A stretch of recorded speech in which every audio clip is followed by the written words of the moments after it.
സമാധാനത്തെക്കുറിച്ച് സംസാരിക്കുമ്പോഴും ഗാസയിലെ തെരുവുകളിൽ ഓരോ നിമിഷവും മരണത്തിന്റെ നിഴലുകൾ പടരുകയാണ്.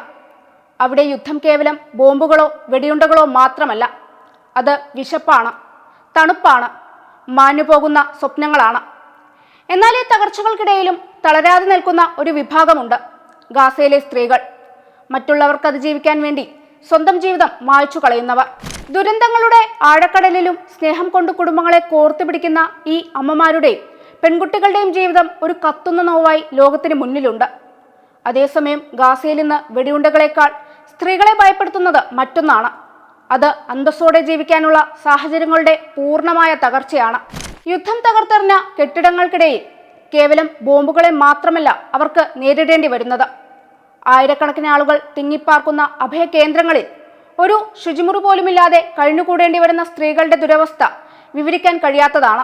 സാനിറ്ററി പാഡുകളോ ശുദ്ധജലമോ സ്വകാര്യതയോ ഇല്ലാത്ത സാഹചര്യത്തിൽ ഓരോ ആർത്തവ ചക്രവും അവർക്കൊരു നരകയാതനയാണ്. വേദന സംഹാരികൾ പോലുമില്ലാതെ ആർത്തവ വേദന കടിച്ചു പിടിക്കുന്നവർ ഒരു വശത്ത്, മുറിവുകൾ തുന്നിക്കെട്ടുമ്പോൾ അനസ്തേഷ്യ പോലുമില്ലാതെ വേദന കൊണ്ട് പുളയുന്നവർ മറുവശത്ത്. ഇതിനു പുറമെയാണ് സ്തനാർബുദം പോലുള്ള ഗുരുതര രോഗങ്ങൾ.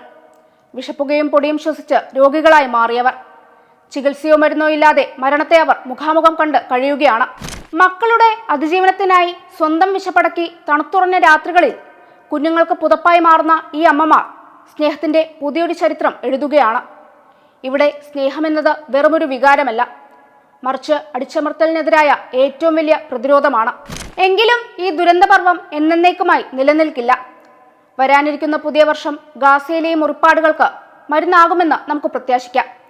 അന്താരാഷ്ട്ര തലത്തിൽ ഉയരുന്ന പ്രതിഷേധങ്ങളും സമാധാന നീക്കങ്ങളും ഈ കറുത്ത രാത്രികളെ മായ്ക്കുമെന്നും അമ്മമാരുടെയും കുഞ്ഞുങ്ങളുടെയും കണ്ണീരൊപ്പുന്ന ഒരു കാലം വിദൂരമല്ലെന്നും നമുക്ക് വിശ്വസിക്കാം. കത്തിയമർന്ന ചാരത്തിൽ നിന്ന് പുതിയ ജീവിതങ്ങൾ മുളപൊട്ടുന്ന, സമാധാനം പൂത്തുലയുന്ന ഒരു ഗാസയാണ് വരും വർഷങ്ങളിൽ ലോകം കാത്തിരിക്കുന്നത്.